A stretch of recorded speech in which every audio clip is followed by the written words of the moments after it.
A partir de este momento, los invitamos a formar parte de esta mesa donde se componen y descomponen los problemas del país. RCR presenta Buen Provecho.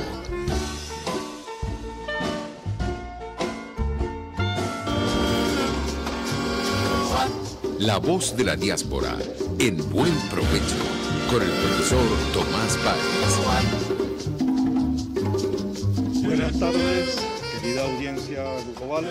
Hoy, como todos los lunes, como todas las semanas, nos encontramos en este espacio pionero de la radiodifusión venezolana, La Voz de la Diáspora en Buen Provecho, que se transmite a través de la emisora pionera de la radiodifusión venezolana, rcr750.com, la emisora que se ve.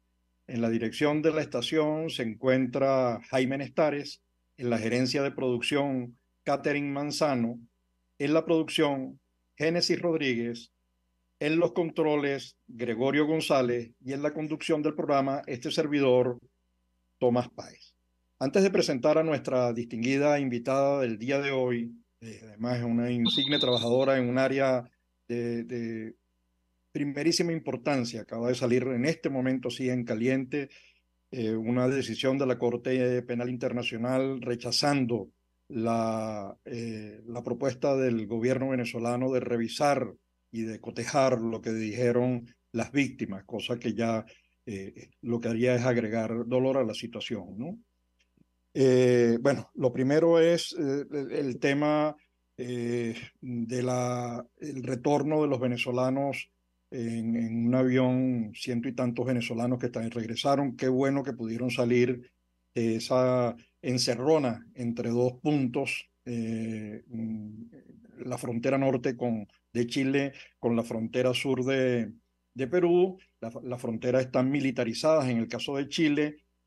Me extraña mucho que el presidente Boric haya dicho que es una solución seria. La verdad que uno dice, bueno, más bien lo interesante habría sido acoger a los venezolanos migrantes que están en una situación, que están huyendo de una situación terrible en el país, así como está haciendo Colombia, así como está haciendo Ecuador, así como hizo en algún momento Venezuela, incluso con los propios migrantes chilenos. Tengo grandes amigos chilenos en la Universidad Central que acogimos en su época de estudiantes sin papeles, incluso llegar. Esa es eh, el primer tema. El segundo tema es lo que está ocurriendo con el Darién. Solo en el primer cuatrimestre han salido por el Darién más de 100.000 personas y el 30% de ellos son venezolanos. Es decir, que continúa el éxodo con carácter masivo que se cuenta en miles, el retorno de ciento y tantos, mientras que la movilización y el flujo migratorio se contabiliza en miles. De hecho, se extuplica, se multiplica por 6 veces el número de migrantes que han salido por el Darién en comparación con los del año pasado, del año anterior, año 2022. Otro tema de interés es el que está vinculado con la decisión del CNE de sacar ya digamos, el acuerdo sobre el mecanismo de votación de la diáspora. Eso se celebra. Ya eso ha generado unas ciertas controversias, ya han salido de algunas organizaciones, de varias organizaciones, algunos comentarios. Bueno, esperemos que el proceso, y rogamos que el proceso fluya normalmente y que la diáspora pueda ejercer sus derechos cívicos y políticos, que no son solamente los de votar. El derecho cívico y político consagrado además en varios acuerdos internacionales, en el acuerdo de los migrantes trabajadores, es el de votar y ser elegido. No se olviden de eso. Por lo menos debe estar presente en la agenda política. El 1 de mayo, la semana pasada, no tuvimos el programa de radio porque estábamos esperando que el gobierno ofreciera unos salarios y unos incrementos salariales que no se produjeron. más bien generó eh, una enorme tristeza entre los trabajadores, porque un gobierno que se dice de los trabajadores al final lo que hace es destruir la capacidad del salarial. Digamos, ha pulverizado el bolívar, ya el bolívar creo que desapareció como moneda. La última, después mencionaremos algunas cosas, es el que está saliendo calientico del horno, los datos del Observatorio de la Diáspora de Venezuela. Estamos hablando de más de 8 millones de venezolanos. 8 y millones y algo más, ligeramente superior. Pero hoy ya vamos a hablar de un tema de mucho interés para los venezolanos, para la transición, para quienes están sufriendo y quienes han sufrido las vejaciones, las torturas y las familiares de aquellos que fueron asesinados, aunque a uno le da miedo decir eso, porque cuando el señor Tarek, no el Aizami, sino el señor Tarek William, dijo que Albán, creo que se llamaba, se suicidó. Luego tuvo que rectificar y decir que fue asesinado. Entonces no sabemos si el último suicidio corresponde al mismo guión, a la misma película, pero de eso vamos a hablar con una distinguida especialista, además una luchadora insigne, con Marta Tineo. Marta Tineo es abogado de la Universidad Central de Venezuela, especialista en derechos humanos, con una maestría en criminalística y en una historia de acompañamiento a las víctimas y a las personas vulnerables. Trabajó y se desempeñó en la fundación de la Defensoría del Pueblo en 1999 y es fundadora de una organización cual tuve oportunidad de conocer por el trabajo que presentaron y los casos que presentaron aquí en España de la organización Justicia, Encuentro y Perdón. Es promotora además de todo lo que tiene que ver con cultura de paz. A mí esa palabra, esa conjunción de encuentro y paz y justicia, me parece que tiene un valor muy potente, pero quisiéramos que sea la propia Marta, a quien agradecemos su tiempo, quien nos hable de cuál es el propósito de esta organización, cómo nace y cuáles son sus objetivos. Marta, gracias y bienvenida. Muchísimas gracias a ti, Tomás, a toda tu audiencia, pues reciba mi saludo y mi respeto. Agradecida por el espacio, por permitirte esta conversación. Justicia, Encuentro y Perdón es una organización que nace del dolor de una madre, de la señora Rosa Orozco, madre de Geraldine Moreno, una de las jóvenes que fue asesinada en el contexto de manifestaciones pacíficas en Venezuela en el año 2014. Cuando Geraldine es asesinada en la puerta de su casa con una bandera y un pito por funcionarios de la Guardia Nacional en medio de un cacerolazo, Rosa decide empezar a reunirse con las otras víctimas. Recordemos que en el 2014 hubo al menos 43 personas asesinadas en el contexto de manifestaciones pacíficas. Estas madres empiezan a reunirse, a procurar, pues, por supuesto, verdad, justicia, reparación, a mostrar lo que estaba ocurriendo en Venezuela en ese momento, febrero, marzo de 2014. A partir del trabajo de estas mujeres, finalmente, pues, nos reunimos. Yo soy, como lo comentas, abogada, defensora de derechos humanos. Empiezo a acompañarlas, asistirlas en la documentación de sus casos, en la presentación de sus casos ante instancias de justicia nacionales e internacionales.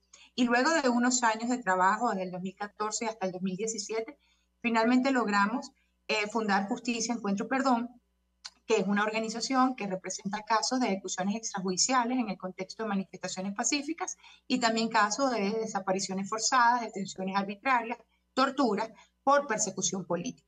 A lo largo de todos estos años, nuestra labor ha sido de acompañamiento a las víctimas, documentación de sus casos, de nuevo presentación de demandas de justicia ante organismos nacionales e internacionales, pero paralelamente también un trabajo que nos importa muchísimo, y ahí es donde entra la palabra encuentro, de formación, de activismo en materia de derechos humanos. Para nosotros ha sido fundamental formar a las propias víctimas en materia de derechos humanos, convertirlas de víctimas a activistas de derechos humanos, de tal manera que desde su dolor resignificado en fuerza, en motor, sean los protagonistas, los impulsores fundamentales de estos procesos, no solo de justicia, sino también de reconstrucción del tejido social. Y la palabra perdón, que entiendo es a veces difícil Se fue el sonido, se te fue la Difícil de voz. procesar en estos contextos tan dolorosos. Sí, ¿me escuchas? Ahora ¿Aló? sí, nuevamente, sí, Ahora sí. sí. Y te decía que la palabra perdón, que entiendo que a veces resuena muchísimo en contextos tan dramáticos como el contexto venezolano actual y al mismo tiempo ante unos niveles de impunidad que según los registros de nuestra 4%, en el caso de asesinato, pues el perdón pareciera que no tuviera cabida, pero para nosotros sí lo tiene y tiene una fuerza importantísima. Nosotros procuramos justicia, nosotros procuramos verdad, nosotros procuramos reconstrucción del tejido social, superar desde el odio, no desde la venganza, no desde la retaliación. Ok, Marta, a mí, porque en algún momento cuando salió el flyer de la promoción del programa, alguien dijo que es como contradictorio hablar de justicia y perdón. Y eso que tú estás señalando tiene una fuerza como muy potente, que es que de alguna manera conseguir la justicia, es decir, saber qué es lo que ocurrió y ver sancionado a quien incumplió, a quien se excedió, a quien, bueno, en este caso estamos siendo incluso generosos con las palabras, a quien asesinó. ¿Cómo es posible perdonar a alguien que haya asesinado, Marta? ¿Es posible o el perdón lo estás viendo desde otro ángulo? ¿Cómo, por favor, explícanos? Sí, sí, tuve yo el privilegio y Rosa Orozco, nuestra directora ejecutiva y fundadora de la organización, tuvimos el privilegio de formarnos con la Fundación para la Reconciliación de Colombia. Esta es una fundación que tiene más de 30 años trabajando con víctimas del conflicto armado y desde su trabajo con todo un equipo multidisciplinario de psicólogos, antropólogos, historiadores, sociólogos, abogados, en fin, lograron establecer o crear una metodología, las escuelas del perdón y la reconciliación, y justo han sido aplicadas en zonas de conflicto con víctimas. Nosotros pudimos formarnos en las escuelas del perdón y aquí entonces debo ser enfática. Perdón no significa renunciar a la justicia. Perdón no significa olvido. Perdón es un acto personal en el que yo decido sanar esa herida, resignificar ese dolor, justamente para ponerme en posición de futuro. Es lo que ha hecho Rosa, es lo que han hecho muchas víctimas. De nuevo, perdonar no significa exculpar a quienes han cometido crímenes contra los derechos humanos. Todo lo contrario. Tanto ello no es así que Rosa funda una organización de derechos humanos que diariamente procura justicia a favor de ella y de todas las víctimas, pero no desde la venganza. Y aquí me voy a permitir, Tomás, hacer un ejercicio de memoria contigo y en la audiencia. Hace unos años atrás, todos escuchamos, porque resonó muchísimo, estoy segura que está en la memoria colectiva, una entrevista a Delcy Rodríguez, que es una de las principales voceras del chavismo en Venezuela, que nos decía que la revolución que ellos estaban impulsando no era más que su venganza. Y eso yo creo que nos da cuenta de cómo desde la venganza, desde el odio, desde el resentimiento, desde la sed de aniquilar al otro, se producen los peores ciclos de violencia en las sociedades. Se colocan las víctimas en el riesgo de pasar de víctimas a victimarios. Y en tanto, esos ciclos de violencia jamás se van a terminar. Entonces nosotros lo que queremos es justicia, por supuesto, justicia, pero luego reconstruirnos como sociedad para que estas cosas terribles que hemos vivido en las últimas décadas de nuestro país no se repitan. No se trata de que las madres de hoy se conviertan en las torturadoras de algo parecido a la DIGESIN en 10 o 15 o 20 años, ¿no? Porque entonces jamás superaremos esto. Entonces se trata de procurar justicia, de que no haya impunidad, de construir memoria histórica, social, cultural, política, jurídica, para que nunca más se nos olvide esto horrible que nos ha pasado y en tanto cuidemos como nunca antes nuestra democracia y sobre todo la garantía plena de los derechos humanos. Marta, oyéndote, estaba pensando en la historia del inicio de la democracia en Venezuela y en un artículo publicado recientemente por el hijo de Eloy Torres, se llama Eloy, no, yo lo conozco como Eloycito, le decimos por ser hijo de Eloy Torres, pero hablando de la confrontación no, la guerrilla que es asesinar gente, digamos, es buscar por la fuerza imponer un modelo y asesinaron gente y muchísima gente. Y las palabras de Eloy en el artículo, recordando a su padre que decía, nos equivocamos, eso no puede hacerse, ese no es el sentido. Y esto además lo asumió y asumió su condena. Él asumió, pero políticamente la democracia manejó muy bien ese asunto. Bueno, ese es un asesinato que cometieron en muchísimos lados. En cuanto cerro había por ahí, asesinaban gente. Entonces, estoy pensando oyéndote, estoy pensando en eso también, ¿no? Que es lo que ha pasado en Colombia con toda la estrategia de reconciliación con, yo no sé, 7, 8 décadas de confrontación bélica con la FARC, el ELN, los grupos paramilitares, los vinculados a la droga, etcétera.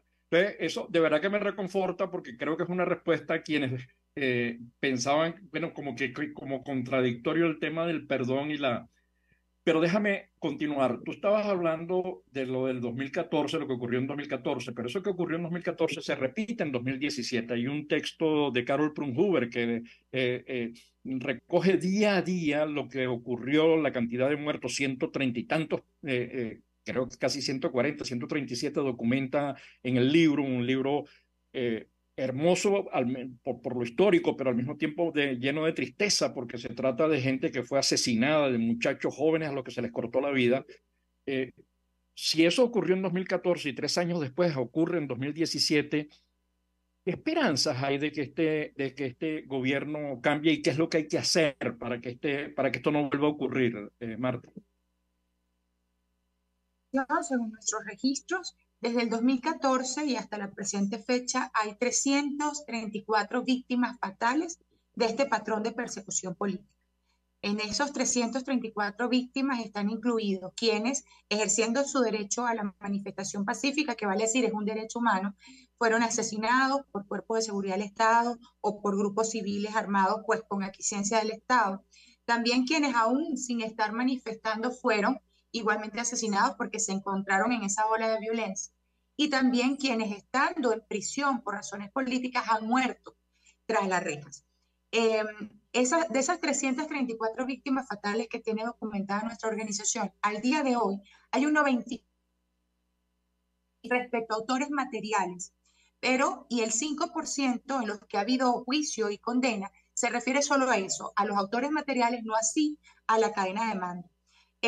Con esto te respondo, ¿qué hay que hacer? Pues desde la defensa de derechos humanos y desde la justicia, lo que hay es que seguir impulsando todos los procesos judiciales nacionales e internacionales a favor de la rendición de cuentas y a favor de la justicia.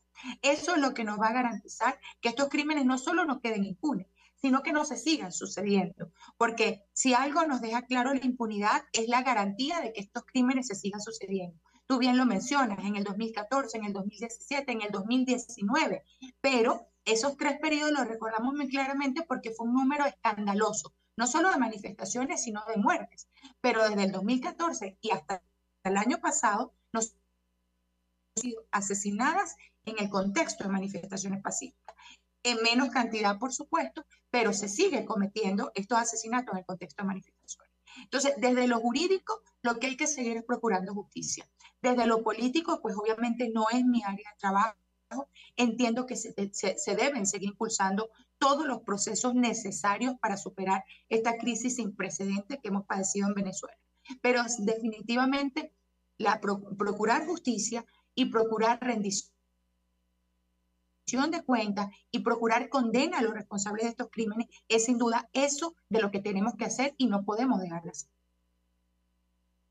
Ok, Marta, fíjate, yo viendo los datos que ustedes presentaron y los que uno ha venido revisando, desde el principio de este gobierno, por allá por el año 1998-99, ha habido un tema sistemático de muertes que han sido denunciados por el informe de la Bachelet cuando dirigía la Comisión de Derechos Humanos de las Naciones Unidas y luego por los informes de la misión de expertos independientes que hablan de, bueno, de una cosa sistemática, incluso desde el alto gobierno. Ellos utilizan una frase que dice, hay dudas razonables de que puedan ser objeto o hay elementos razonables como para que puedan ser objeto de crímenes de lesa humanidad, ¿no?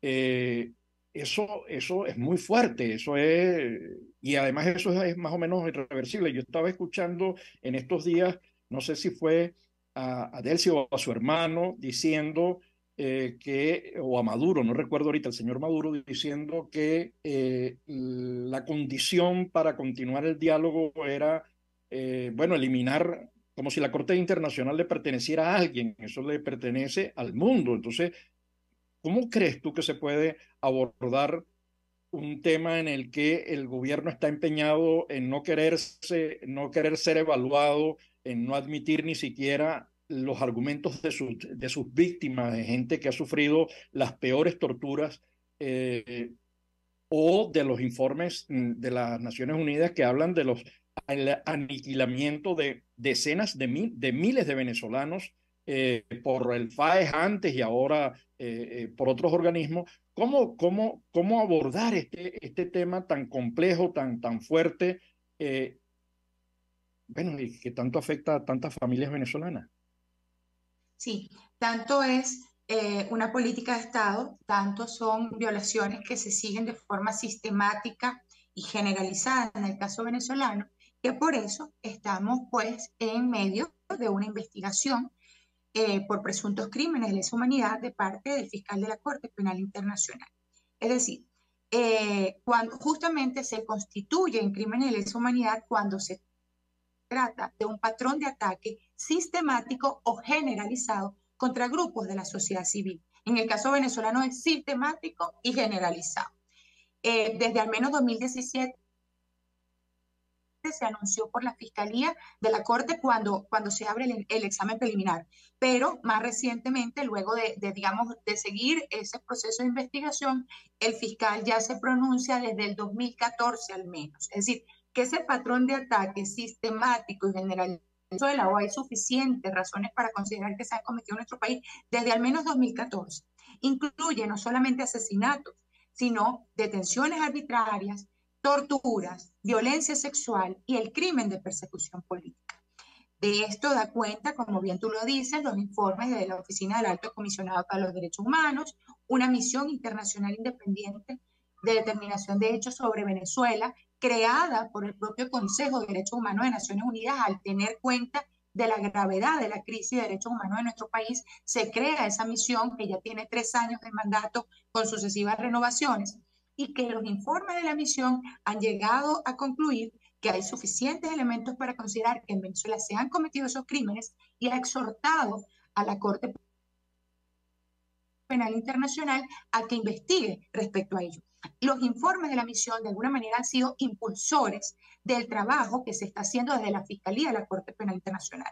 En este momento, o sea, hace apenas unas horas, la Sala de Cuestiones Preliminares de la Corte Penal Internacional se ha pronunciado y ha dicho que tiene suficiente información ya para resolver si autoriza o no la reanudación de la investigación por parte del fiscal de la Corte. Y aquí rápidamente un recuento.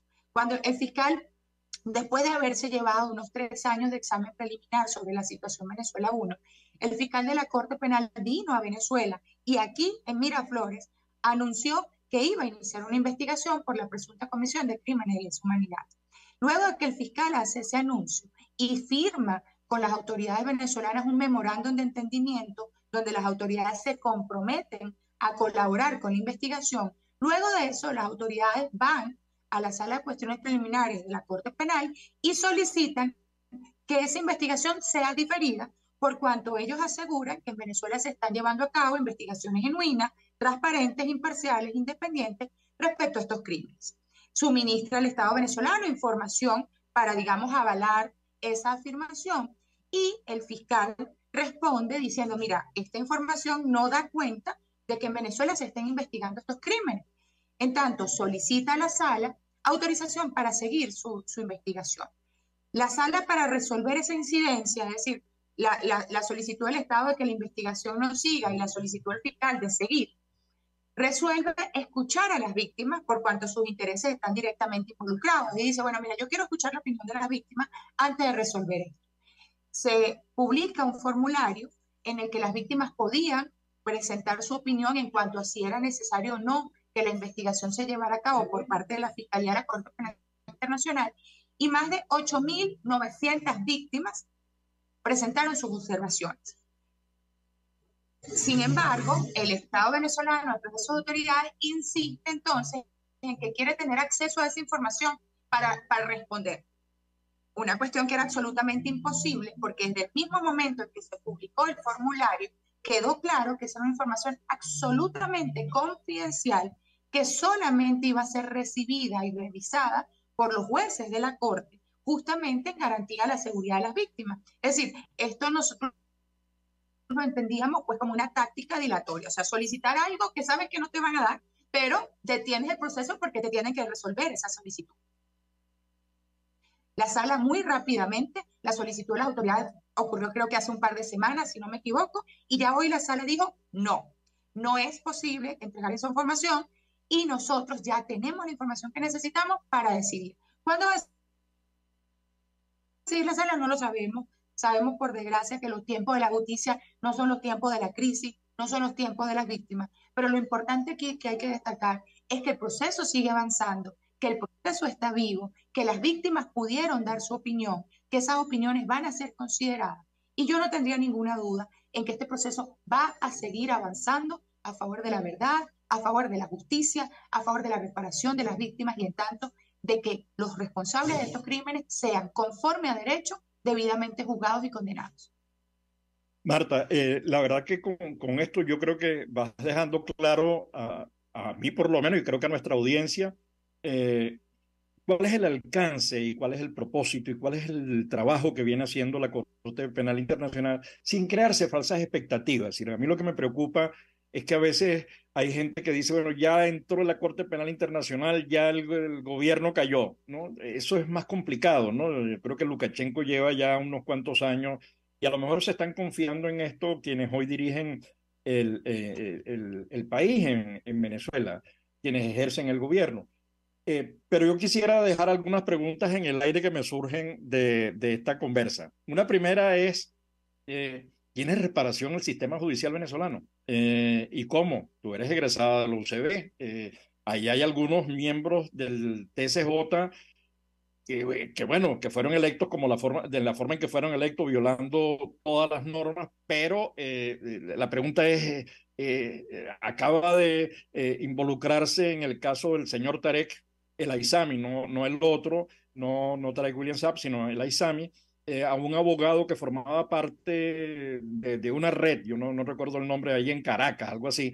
Y dice, bueno, pero esto está, ¿cómo hace uno para moverse si el sistema judicial, que además lo ha dicho la propia presidenta, una de las presidentas dijo que había la novedad del sistema judicial venezolano era que estaba en línea con el Poder Judicial, cuando en realidad debería ser un contrapeso? Pero todas esas preguntas te las voy a dejar para el siguiente segmento. Entonces, por favor, desconéctate en este momento y nos volvemos a conectar al mismo link para darle continuidad en el segundo segmento a este interesante programa con Marta Tineo.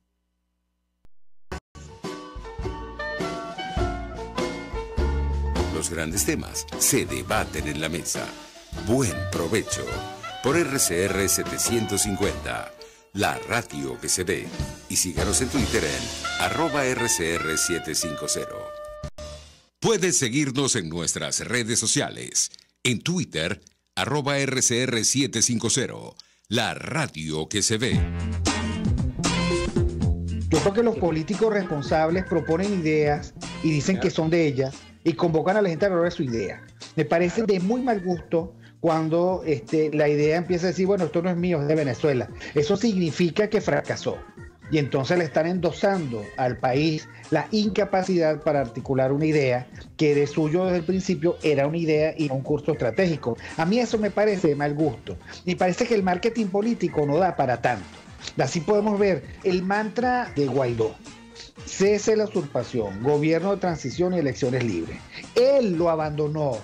El G4, que es del cual él es engendro, en representación bonos 2020, el hacer ingeniería financiera, recoger unos reales que no hemos visto de ninguna manera. Aquí se habla libertad con Víctor Maldonado, solo por RCR 750, la radio que se ve.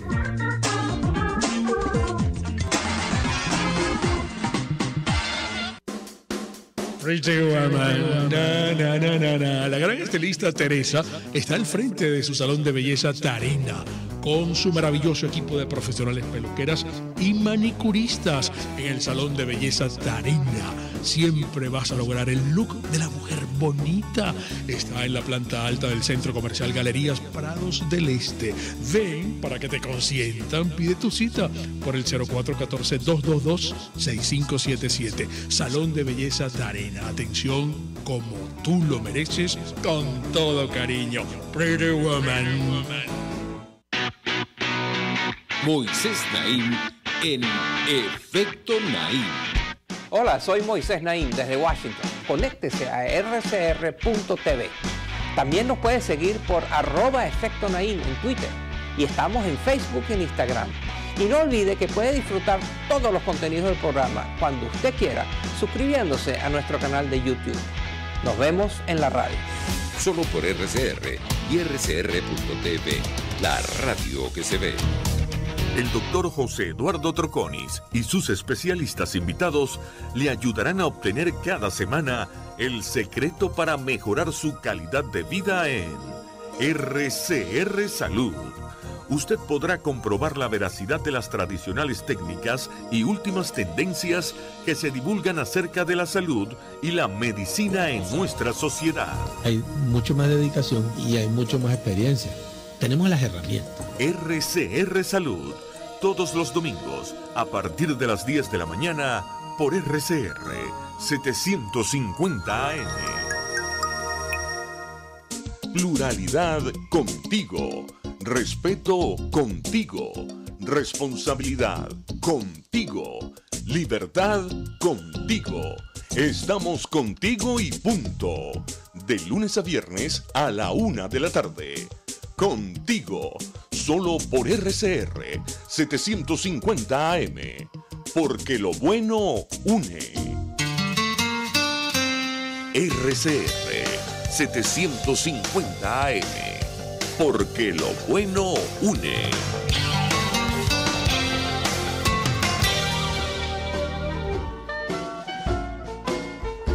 Análisis, opinión, entretenimiento y mucho más.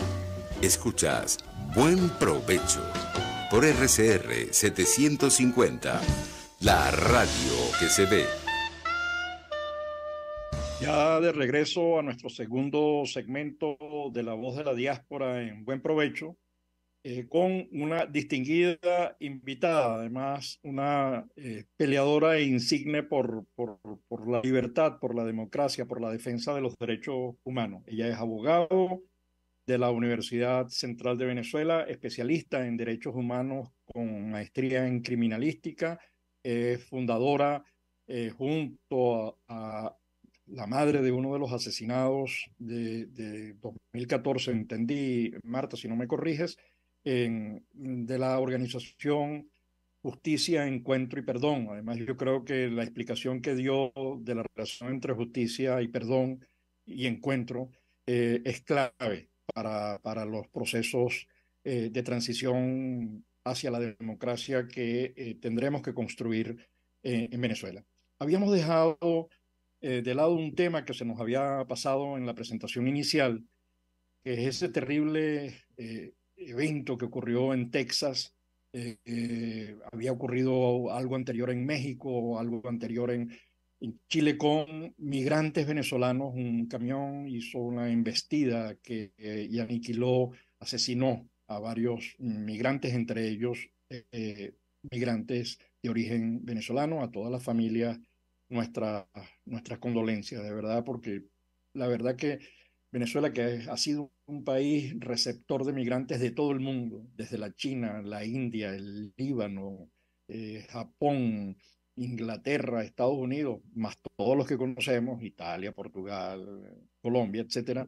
La verdad que duele ver esas actitudes y ver esos proyectos asesinos, quemar los enseres de los migrantes, etcétera. Eso es horrible. Habíamos quedado con Marta en varias preguntas. Una es el tema del sistema judicial y las implicaciones que esto tiene, porque tenemos aparentemente un sistema de justicia, tenemos aparentemente un sistema de jueces. Sin embargo, lo que se ha visto tanto en los informes de la alta comisionada, el primero y el segundo, creo que es una revisión, más el informe de la misión de expertos que creo que acaba de ser prolongada o prorrogada, ¿no? La duración, que además que se ha ocupado tanto del tema de las torturas, los asesinatos, los enjuiciamientos fuera de, etcétera, etcétera, también le ha prestado atención a ese asesinato de la cultura nuestra y la de nuestros indígenas al sur del Orinoco. Entonces, ¿qué hacemos con ese sistema de justicia en primer lugar? En segundo lugar, yo preguntaba en el encuentro, te voy a hacer una pregunta larguísima, preguntaba en el encuentro a la gente, a la representante de Amnistía Internacional, bueno, ¿cuál es el papel entonces de la Corte si no frena este proceso con relativa rapidez? ¿Cómo se le mete presión a este asunto? Te dejo esas dos preguntas porque hay una tercera que es, pareciera que el asedio es contra la sociedad civil. La mayoría de nuestras personas en prisión son representantes de organizaciones de la sociedad civil y son militares. Entonces, eso, a diferencia de otros periodos en el que se apresaba políticamente a representantes de partidos políticos, creo que representan en este momento algo como el 2%, es decir, que la mayoría de nuestros prisioneros son. Entonces, esas tres grandes preguntas para darte todo el espacio, Marta, por favor. Sí, muchísimas gracias por las preguntas. En cuanto a la primera pregunta, ¿qué hacer con el sistema de justicia venezolano? Bueno, ciertamente, amén de nuestro ordenamiento jurídico interno, tenemos en nombre y en leyes un sistema de justicia.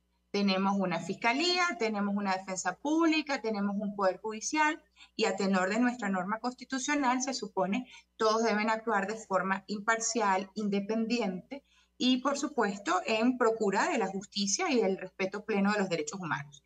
Sin embargo, no dicho por nosotros, las organizaciones de derechos humanos dentro de Venezuela, o no solamente por nosotros, sino ya dicho, como tú bien lo planteas, por la Oficina del Alto Comisionado para los Derechos Humanos, por la Misión Internacional Independiente de Naciones Unidas y por la propia Fiscalía de la Corte Penal Internacional. Es decir, fíjate, estoy hablando de tres instancias, de tres mecanismos o de dos mecanismos del sistema universal. Me refiero a la Oficina del Alto Comisionado y a la misión. También lo ha dicho la Comisión Interamericana de Derechos Humanos, es decir, el sistema interamericano también se ha pronunciado y lo ha dicho el fiscal de la Corte Penal Internacional, ya un órgano judicial absolutamente independiente.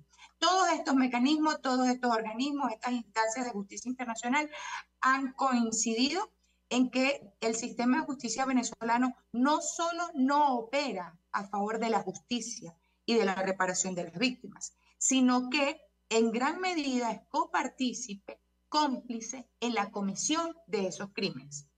Entonces, allí nos damos cuenta de la gravedad del asunto. Lamentablemente, el sistema de justicia venezolano se ha convertido en un brazo ejecutor de las políticas del Ejecutivo Nacional, ¿sí?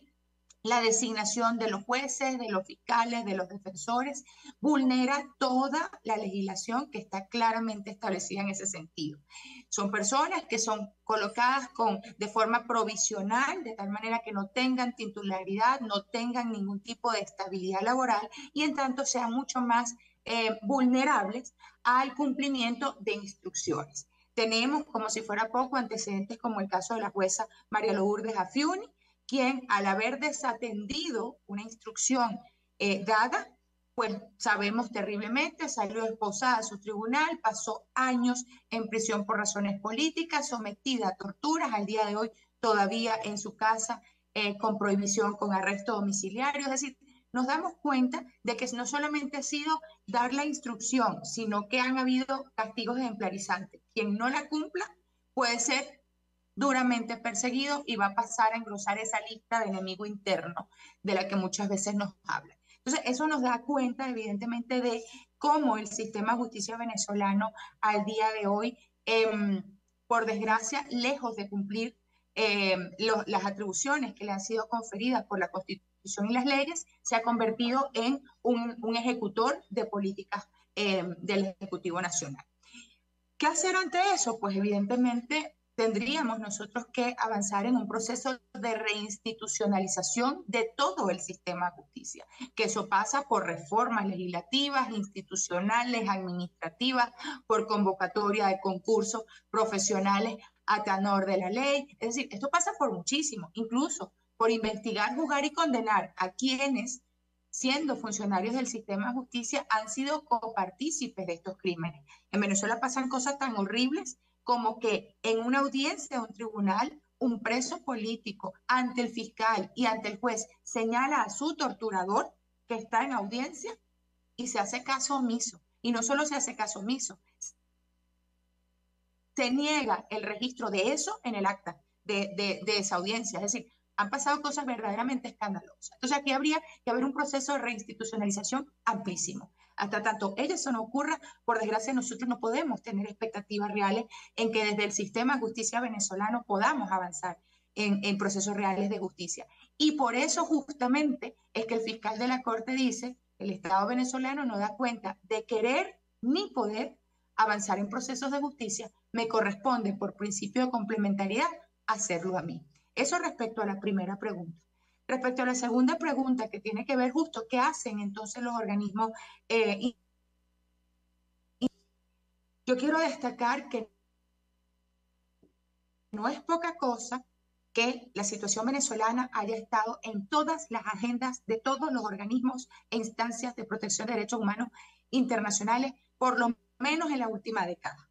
Y es mucho decirlo, y tú lo sabes, Tomás, cuando hay un mundo que está lleno de conflictos, lleno de prioridades, de intereses, una pandemia, post-pandemia, una recesión económica, una guerra de Rusia contra Ucrania, es decir, tantos conflictos gravísimos, urgentes todos, y sin embargo la situación de Venezuela sigue en agenda. Eso da cuenta, creo, de la gravedad de la crisis y de cómo esos organismos internacionales son conscientes de eso y por tanto no cesan en su monitoreo y en el avance de los procesos que corresponden.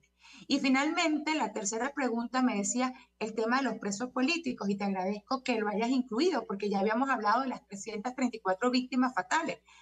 Pero en Venezuela, según nuestros registros, al día de hoy hay 320 presos políticos. Como bien tú lo planteas, según los registros de nuestra organización, apenas poco más del 2% son militantes, activistas, miembros de partidos políticos. En Venezuela los presos políticos no son políticos. En Venezuela los presos políticos son estudiantes, son trabajadores, son amas de casa, son militares que están tras las rejas por prisión política. Son defensores de derechos humanos, como es el caso de Javier Tarazona, que lleva para casi 2 años en prisión política, como es el caso de Gabriel Blanco, que es un sindicalista y además trabajador humanitario y también está en prisión política. Entonces, eso nos dice que la persecución política en Venezuela se ha extendido a quien sea que desde la sociedad civil o desde el sector militar se atreva a disentir, a alzar la voz en torno a la terrible crisis que hemos afrontado. Entonces, nos hemos ido sumando a una lista de enemigos internos. En el 2014 los enemigos internos eran los dirigentes políticos y vimos toda la persecución y el desmontaje de los partidos políticos de nuestro país.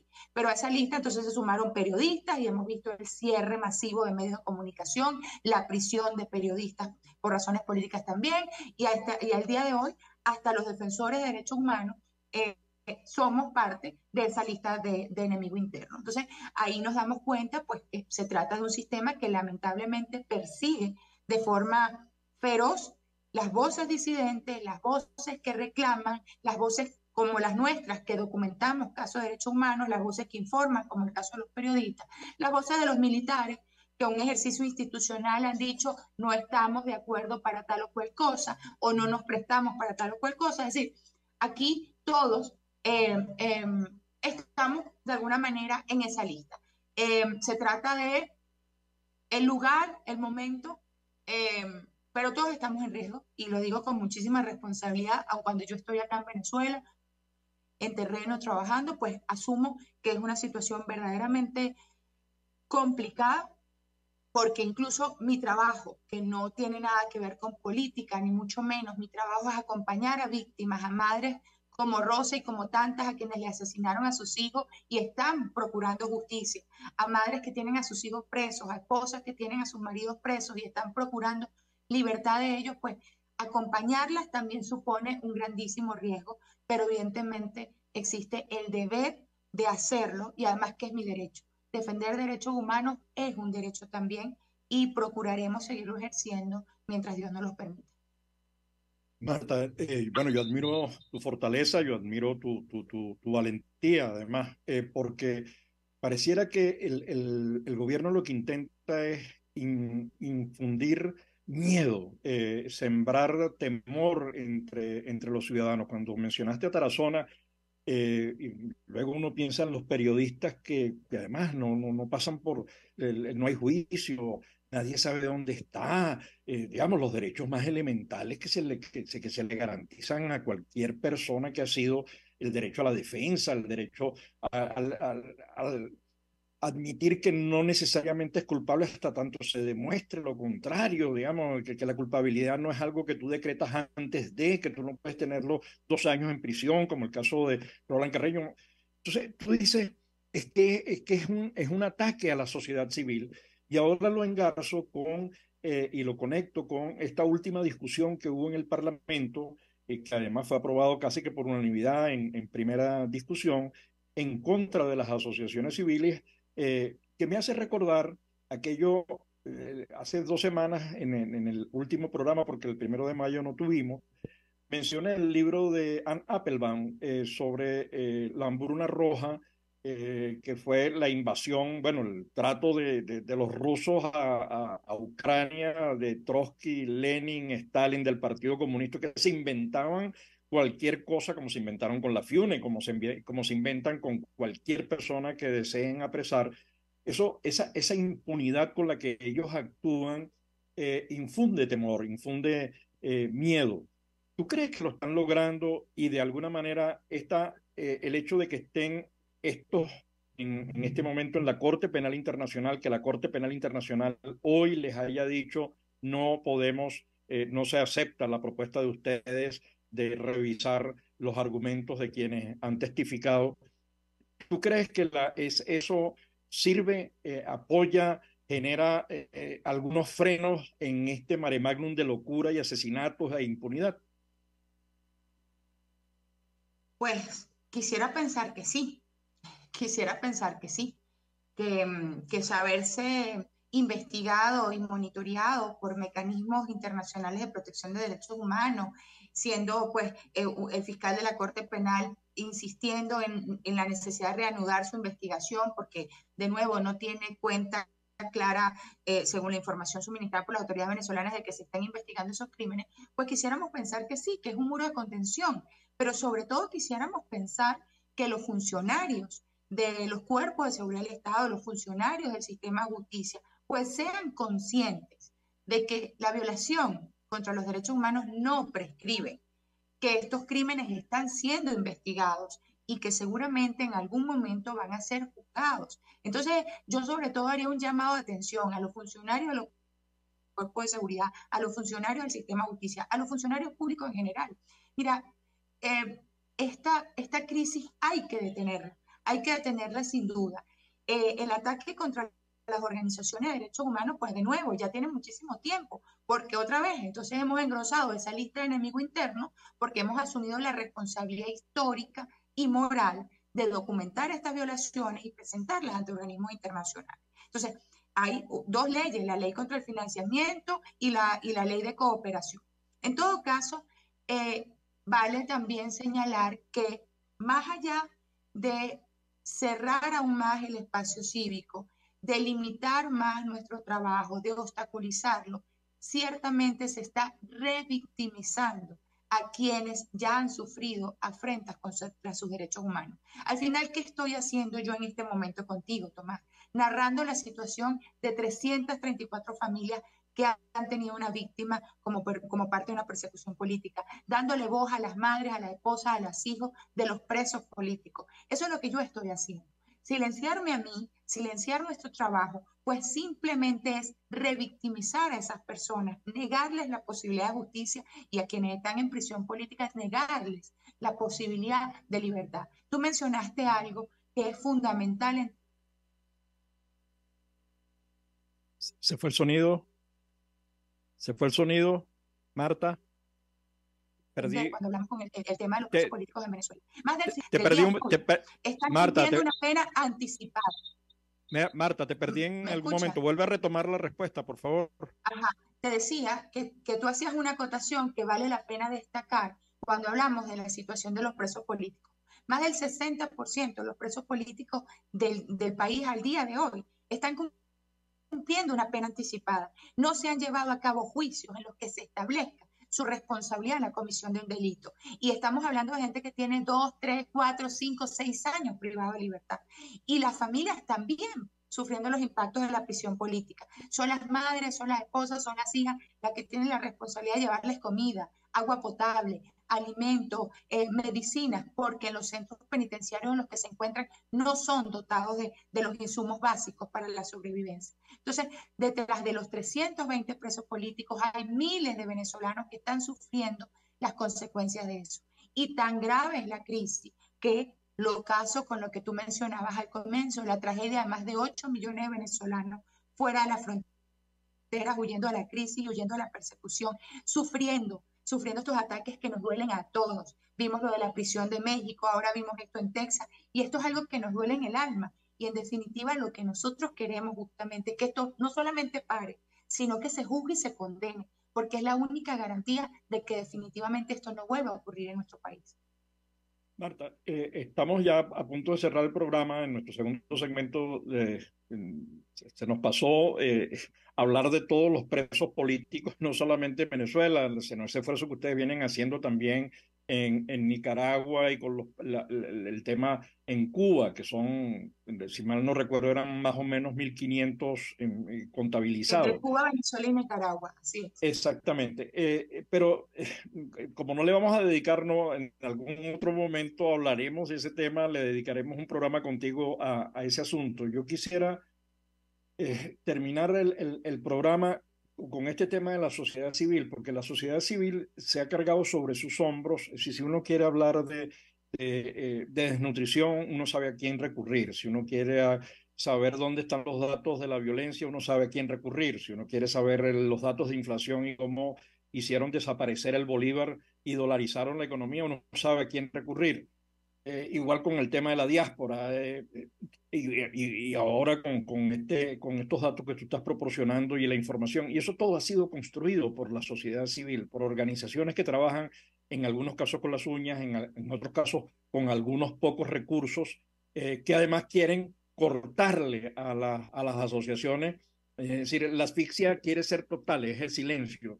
Y dar de verdad las similitudes con los modelos, el modelo socialista soviético, el modelo cubano y esta cosa horrible de Nicaragua, que es hasta el propio destierro, una palabra que ya, que además es imposible, tú no puedes desterrar a nadie, digamos. Además a Sergio Ramírez, ese escritor, no, la verdad que esto es una locura. Así que por favor, Marta, dinos 2 o 3 cositas para cerrar este programa con los pocos minutos que nos quedan.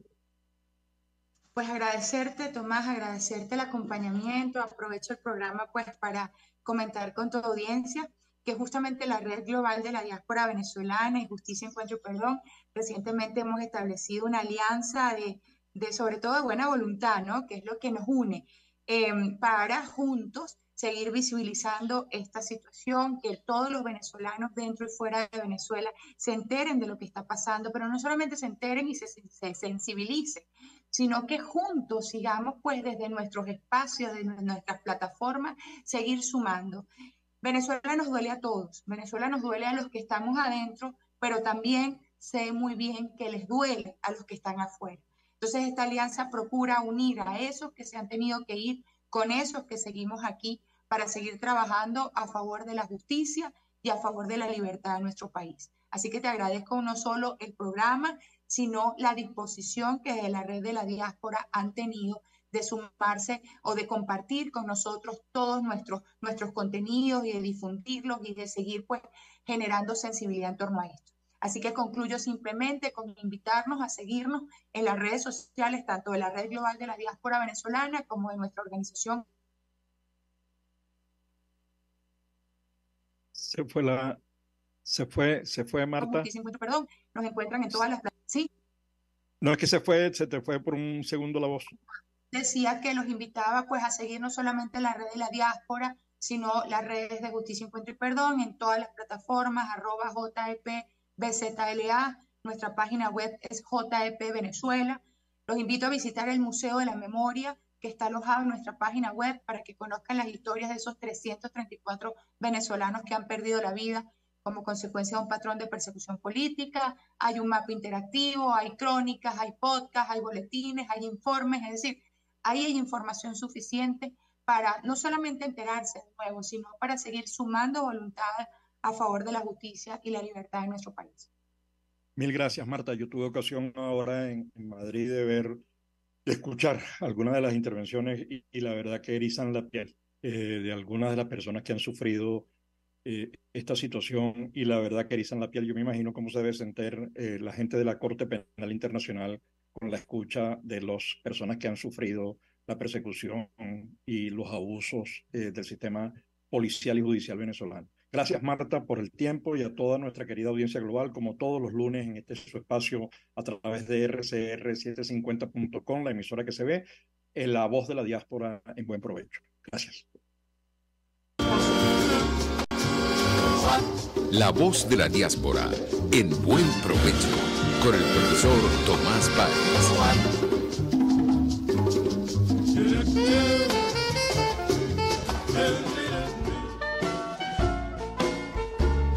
RCR presentó